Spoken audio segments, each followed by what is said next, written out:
The delivery room was filled with excitement. 28-year-old Emily Carter smiled through the pain as doctors prepared for the birth of her first child. Her husband, Daniel Carter, held her trembling hand, promising everything would be all right. Minutes later, a healthy baby girl entered the world. But Emily never opened her eyes again. Doctors declared that she had suffered a sudden cardiac arrest during childbirth. The hospital called it a tragic medical complication. The funeral took place only 3 days later. Everyone believed it was a heartbreaking accident. Everyone except Detective Sarah Mitchell. While reviewing hospital reports for an unrelated investigation, Sarah noticed something strange. Emily's medical records had been altered just hours after her death. Someone had changed the dosage records of several medications. Why? Sarah questioned the nurses who worked that night. Most repeated the same story. Everything was normal. Then one young nurse quietly admitted something. She remembered seeing a doctor arguing with Emily's husband outside the delivery room just before the operation. The argument suddenly stopped when someone noticed her watching. Security camera footage should have answered every question. 30 minutes of recordings had mysteriously disappeared. Someone had deliberately erased them.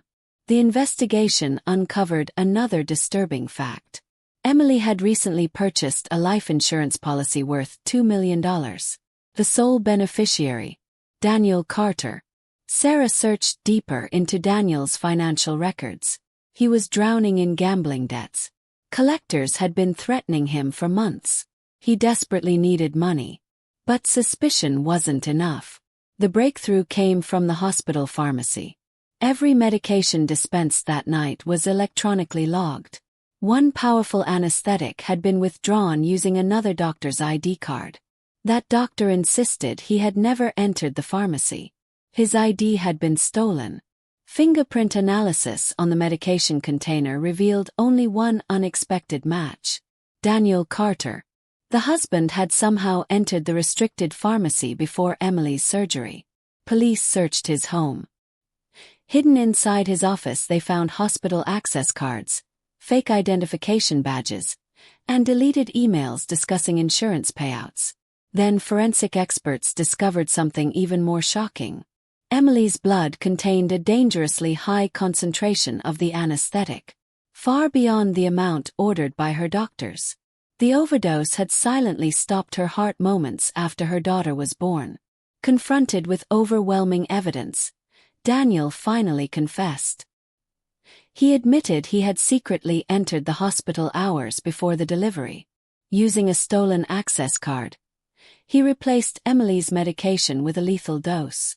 He believed everyone would assume childbirth complications were responsible. No one would ever suspect murder. But he underestimated modern forensic science.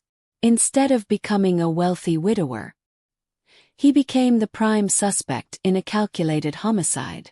The courtroom fell silent as the jury returned its verdict. Guilty. Daniel Carter was sentenced to life imprisonment without parole. Emily's daughter would grow up knowing that her mother had not died because of childbirth. She had been the victim of a carefully planned crime. Detective Sarah Mitchell closed the case file with one final thought. Sometimes the most dangerous person isn't a stranger hiding in the shadows. Sometimes it's the person standing beside the hospital bed, pretending to love you.